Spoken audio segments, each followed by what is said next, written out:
आत्मीय श्री सिया रघुनाथ गाथा रसिक सज्जनों, श्रद्धामयी देवियों और प्यारे बच्चों, अनंत कल्याण गुण संपन्न अनंत कोटि ब्रह्मांड नायक अकारण करुण करुणा बहुनालय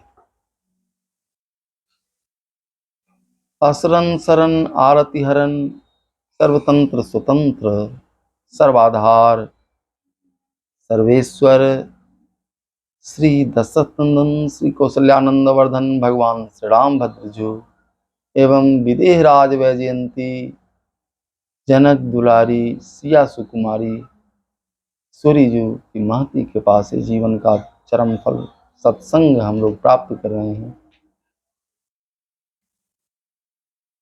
आज जिस पावन पंक्ति का आश्रय लेकर कथा सत्र को गति देनी है वह परम पावन पंक्ति है।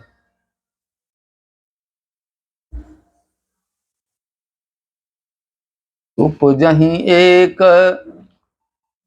संग जग माही जलज ज्यों जिमि गुण बिलगाही सुधा सुरासम साधु असाधु जनक एक जग जलधि अगाधु। जनक जोंक, जलज और जोंक दोनों का उत्पत्ति स्थान जल है। जल से दोनों उत्पन्न होते हैं, रहने का स्थान भी एक है, परंतु दोनों के गुण अलग अलग हैं, दोनों के गुण में भेद हैं, असमानता है। पूर्व के कथा सत्र में हम लोग श्रवण कर चुके हैं, साधु और असाधु दोनों दुख देने वाले हैं। समानता दिखाई, दोनों में समानता गोस्वामी जी महाराज दिखा रहे हैं कि दोनों दुख देने वाले हैं। दुख प्रद उभय बीच कछु बरना, दोनों दुख देने वाले। अब यहाँ असमानता दिखा रहे हैं। साधु जो हैं ये जलज के समान हैं और असाधु जोंक के समान। साधु पुरुष जलज के समान है और असाधु जोंक के समान है। जलज जल से जल में जन्म लेता है, जल से जन्म लेता है, कीचड़ से जन्म लेता है,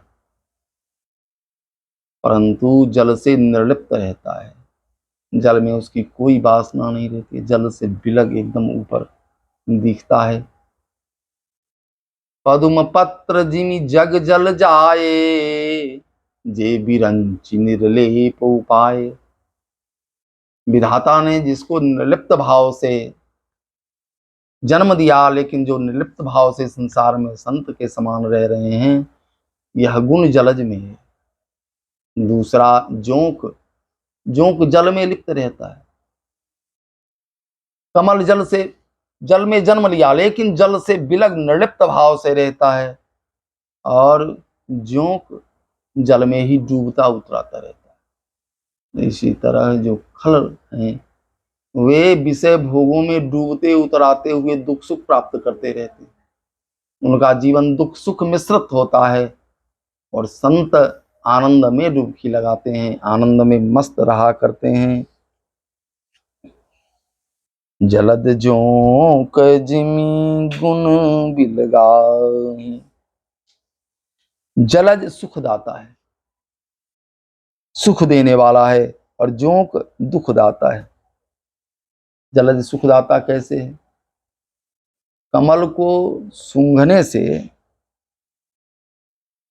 रक्त की वृद्धि होती है, खून बढ़ता है शरीर में, रक्त की शुद्धि भी होती है, वृद्धि भी होती है। दूसरी ओर जोंक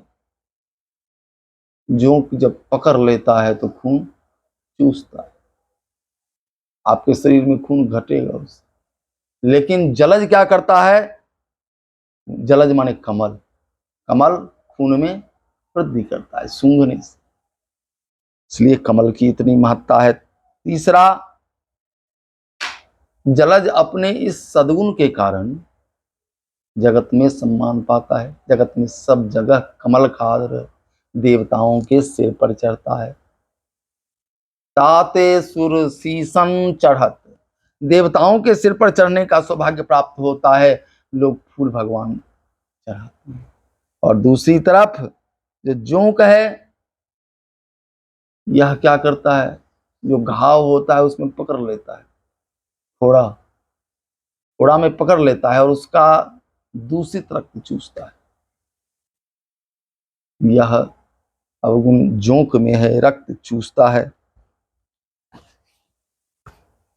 कुछ महापुरुष कहते हैं कि कमल सूंघने से शीतलता प्रदान करता है और इसका बीज कमलगट्टा, कमल का बीज होता है कमलगट्टा, कमलगट्टा मिलता है, किराना की दुकान में मिल जाता है।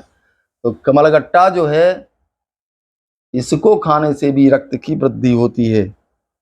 और जोंक रुधिर पी जाता है, रक्त में कमी करता है। गोस्वामी जी महाराज कहते हैं जो खल हैं वे जोंक से भी बुरे हैं। जोंक तो अपवित्र रक्त जो है, दूषित रक्त उसको पीता है, लेकिन जो असंत हैं उनकी क्या स्थिति है।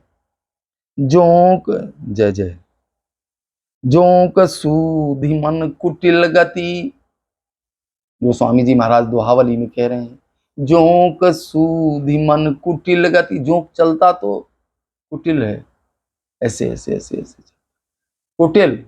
जोंक जय जय, जोंक सूधि मन कुटिल गति, खल विपरीत विचारु, गति इसकी कुटिल है लेकिन मन कुटिल नहीं है। जोंक का मन कुटिल नहीं है, गति कुटिल है, चलता टेढ़ा है। दूसरी ओर जो खल है, ये मन वचन एवं कर्म तीनों से कुटिल होते हैं, कुटिल स्वभाव के होते हैं। अनहित सो नित शोक सो, जो रक्त अहित करने वाला है। जब फोड़ा में दूषित रक्त हो जाता है तो लोग वहां पर जोंक को लगा देते हैं, जोंक उसमें से दूषित रक्त चूस लेता है। लेकिन खल के बारे में गोस्वामी जी महाराज कहते हैं कि खल मन वचन क्रम से कुटिल होता है और खल की वाणी वज्रवाणी खून सूख लेती है, खून सूख जाता है उसके बोली को सुनकर। उसके व्यवहार से व्यक्ति दुखी हो जाता है और शरीर का खून सूखने लगता है। सुधा सुरा सम साधु असाधु, जनक एक जग जलधि अगाधु। जिस तरह जोंक और जल का उत्पत्ति स्थान जल है, इसी तरह अब स्वामी जी कहते हैं कि साधु सुधा के समान है और असाधु सुरा के समान है। साधु सुधा के समान है और असाधु सुरा के समान है। सुधा का अर्थ होता है अमृत और सुरा का अर्थ होता है मदिरा। असाधु मदिरा के समान है और साधु सुरा के समान है। दोनों का उत्पत्ति स्थान एक ही है। जब समुद्र मंथन हो रहा था तब देवता और राक्षस मिलकर, देवता और दानव मिलकर समुद्र का मंथन कर रहे थे, तो समुद्र से सुरा भी प्रकट हुआ और समुद्र से सुधा भी प्रकट हुआ। दोनों का उत्पत्ति स्थान जो है वह समुद्र है। इसी तरह साधु और असाधु का उत्पत्ति स्थान ये जगत है, ये संसार उत्पत्ति स्थान उसका है। एक ही जगह एक ही परिवार में जन्म लेते हैं, एक साधु हो जाता है, एक असाधु हो जाता है। उदाहरण जैसे हिरण्यकश्यप पिता असाधु है और प्रहलाद जी साधु हैं। एक ही परिवार में रावण असाधु है, विभीषण साधु हैं। परिवार एक ही है लेकिन एक ही जन्म स्थान है, दोनों भाई हैं लेकिन दोनों के गुण में अंतर है, दोनों के स्वभाव में अंतर है। सुधा और सुरा में क्या अंतर है? सुधा सुरा, रो और धो का अंतर है। अंतर बहुत छोटा है, दोनों पिया जाता है। अंतर छोटा है, ए रॉ और धौ का अंतर है। इसी तरह साधु और असाधु में क्या अंतर है? अ का अंतर है। इसके पीछे अ लगा है और वहां अ नहीं लगा है।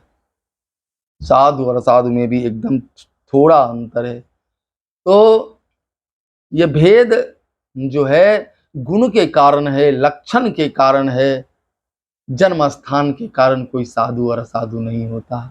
गुण के कारण व्यक्ति साधु होता है, लक्षणों से साधु कहा जाता है और अवगुणों से असाधु कहा जाता है। ग सुधा अमृत, जो सुधा पान करता है वह अमृत को प्राप्त करता है, अमरता को प्राप्त करता है, अमर हो जाता है, जैसे स्वर्ग के देवता अमर हैं। और दूसरी ओर सुरा, जो सुरा पान करता है उन्मादी हो जाता है, उन्मादत्व को प्राप्त हो जाता है, उसका व्यवहार बड़ा अटपटा हो जाता है, जो मुंह कहे बाचाल हो जाएगा। सुरा पीने वाला जो कम बोलता है, जब पी लेगा तो बहुत बोलेगा। उसका चाल जो है तो कुछ विपरीत हो जाता है। तो कहते हैं कि यह उन्मादी बना देता है। उन्मादी माने फेज उड़ा देता है, पागल बना देता है। सुरा क्या करता है? उन्मादी बना देता है, पागल बना देता है। सुरा अमृत प्रदान करता है। अब जन्म स्थान के बारे में है। जन्म स्थान के बारे में पूज्यपाद कलिपावना अवतार श्री गोस्वामी जी महाराज निवेदन करते हैं कि जोंक और जलज दोनों का उत्पत्ति स्थान जो है जल है। जल है लेकिन एक निश्चित जगह नहीं बता रहे हैं। कहा है कि कमल तालाब में भी रहता है और नदी में भी प्राप्त होता है। जोंक तालाब में भी मिल जाएगा, नदी में भी मिलेगा, गड्ढा में भी मिल जाएगा। गड्ढा में भी यदि पानी है तो वहां भी जोंक पकड़ लेता है। और समुद्र में भी 2-2.5 फीट का जोंक होता है, इतना बड़ा जोंक होता है समुद्र। तो इस तरह जोंक है और जलज है, तो दोनों का उत्पत्ति स्थान जो है सो अलग अलग। जल निश्चित है लेकिन जल जहां जहां है वहां जोंक है और क्या कहते हैं आपको जलज है। लेकिन सुरा और साधु का उत्पत्ति स्थान समुद्र है, निश्चित उत्पत्ति स्थान है। इसी तरह साधु और असाधु का जन्म स्थान जगत है। साधु और असाधु का निर्णय जाति से नहीं, साधु और असाधु का निर्णय लक्षण से, स्वभाव से होता है। साधु असाधु किसी जाति में उत्पन्न हो सकता है, भगवान के जिस पर कृपा हो जाए, जो संतों की संगति में रहे, उसमें साधुता के गुण प्रकट हो जाते हैं। दूसरा, साधु और असाधु जन्म स्थान से नहीं, जाति से नहीं, जन्म स्थान से नहीं, उनके लक्षणों से जाने जाते हैं। साधु के चरणों में प्रणाम करते हुए वाणी को विराम।